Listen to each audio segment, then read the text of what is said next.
posted by you/that caterpillar 400.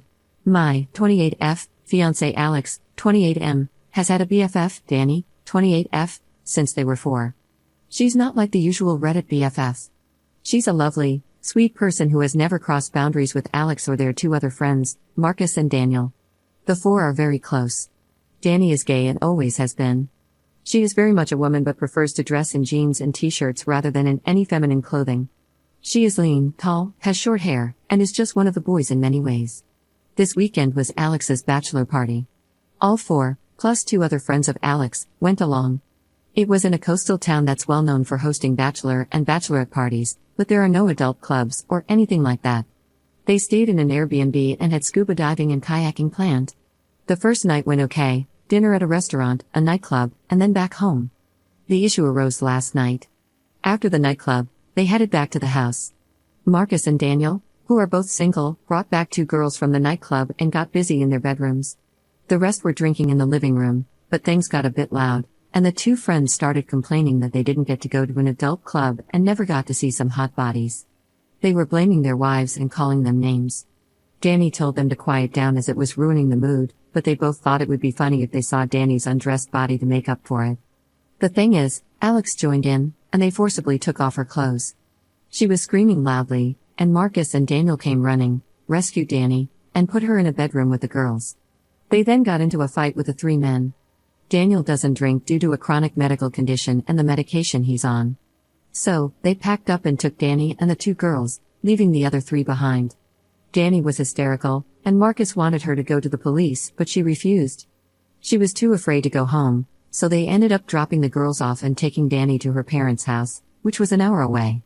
Marcus was at my door at 7 a.m. this morning and told me what happened. He said that if he ever sees Alex again, he's afraid of how things could go. He also told me that if he can convince Danny to press charges, he will. Then he left. Alex returned around 3 this afternoon. He was acting normally until I told him Marcus had visited. He became very nervous and tried to downplay what happened as a joke that got out of hand. I'm devastated. I listened to him, but he knew I wasn't accepting his explanation. I told him Danny might be going to the police, and he became very panicked and pale. He said she had blocked him, and he wanted to go talk to her. I told him she wasn't at her place because she was too afraid he or his buddies would show up there. I asked him to leave, and though he didn't want to go, I insisted. He was crying, saying it was a prank that got out of hand. I only heard him out as a courtesy to our 2-year relationship, but I'm done. I don't know this man anymore. I'm unsure if I should reach out to Danny or just do nothing. Marcus and I have been in constant contact, and he agrees that I have no option but to end things. I don't even know where to start with canceling everything, as the wedding is in 5 weeks, but that feels trivial compared to what Danny is going through right now. Marcus is convinced that Danny will go to the police after talking to her parents, so I think Alex is in serious trouble. I can't support him in this. Maybe I'm wrong, and it's because he was drunk or on something else, but this was his friend since age 4, and he did this to her. I haven't blocked Alex, but I haven't replied to or picked up any of his calls. Update 1 day later. Sorry, I don't know how to do updates, so I'm posting this separately. It's been a terrible day. I can't reach out to my friends yet because I feel ashamed. I did tell my parents and my brother, and they have been wonderful. My brother brought his friend with him when he came to stay, and today, both of them packed up every bit of my ex's stuff and took it to his parents' house. My ex was there and just asked if that meant I was finished with him, and my brother said yes, asking if he really expected any other reaction. His father intervened and told my ex not to say anything more. He also told my brother to have me contact him about canceling the wedding. I'm not contacting his father, ever.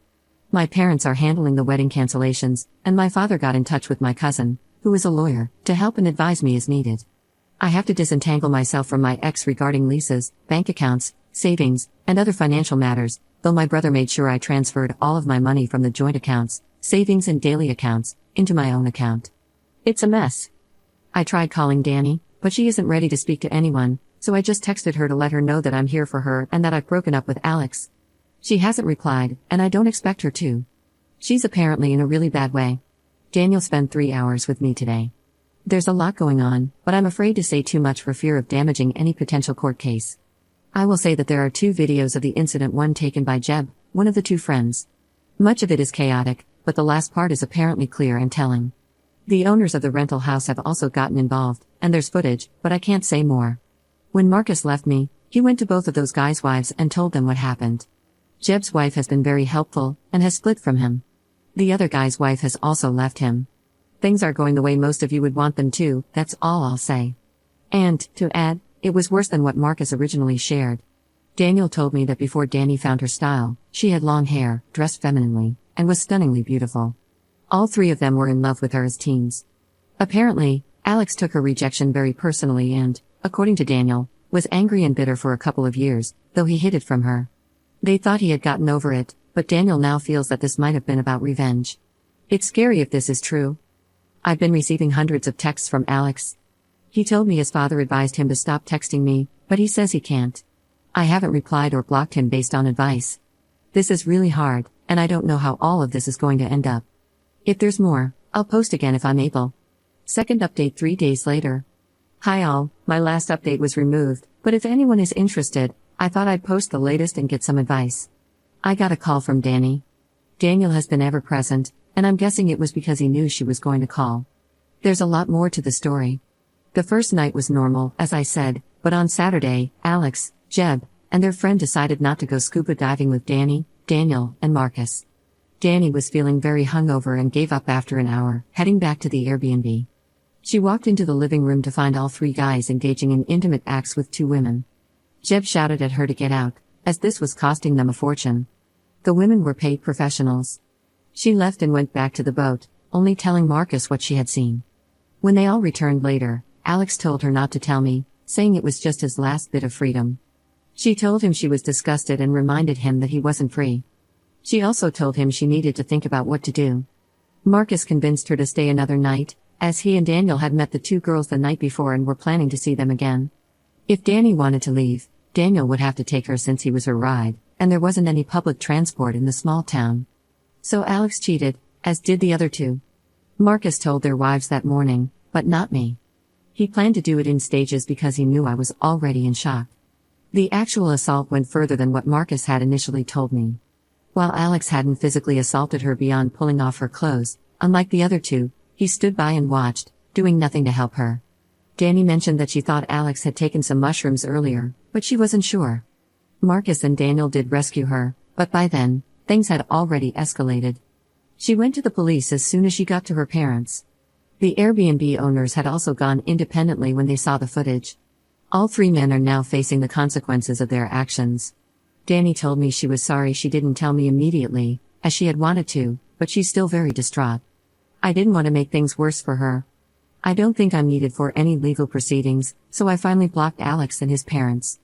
The wedding is cancelled, and I'm just beginning to disentangle myself from Alex financially, including bank accounts and other matters. Here's my issue. I'm feeling very angry towards Marcus. It feels like he didn't really care about me. He stopped Danny from telling me so he could continue to shack up with the girl he met. He apparently feels guilty because if they had left, Danny wouldn't have been attacked. He didn't give me the courtesy of telling me that Alex cheated that morning, like he did with the other two wives. It's not like he was sparing my feelings because my ex assaulting another woman was a pretty damn hard thing to hear. He also didn't tell me the full extent of the attack. Danny is still unsure if Alex wasn't just waiting his turn or if all he was going to do was watch. I should have been told that immediately, and not by Danny, because that conversation was incredibly difficult for her. Daniel didn't know about the female paid professionals at all and didn't realize Marcus hadn't shared the full story of what they saw when they burst in. Daniel has been my rock. I need some perspective here. Is it okay to be angry at Marcus? Is this misplaced anger? I'm definitely angry at Alex, and that's all I feel towards him. Can anyone give me a different perspective that I'm missing? Marcus and I had been in constant contact, mostly messages, texts, and occasional calls, since he's already back at work. He actually visited last night, but I didn't open the door for him. Daniel keeps saying that whatever I feel right now is okay, but I think he's just placating me. I don't know who to trust anymore. I don't have to have any more contact with Alex, and I think the case will move along without me. I'm considering telling Daniel that I need a break from him, Marcus, and that whole group of friends. Danny and I have agreed to stay in touch, but I don't see us being very close. My best friend, whom I finally confided in, thinks I should step away from them all now for good and focus on moving forward. My parents agree and believe it's necessary for my healing. My brother, on the other hand, thinks Daniel has been nothing but great and that I shouldn't cut him off. But they all seem to come as a package deal. Without Alex now, Obviously, so it feels like it's probably all or nothing. What should I do? I don't want to be ungrateful, but a clean break feels right.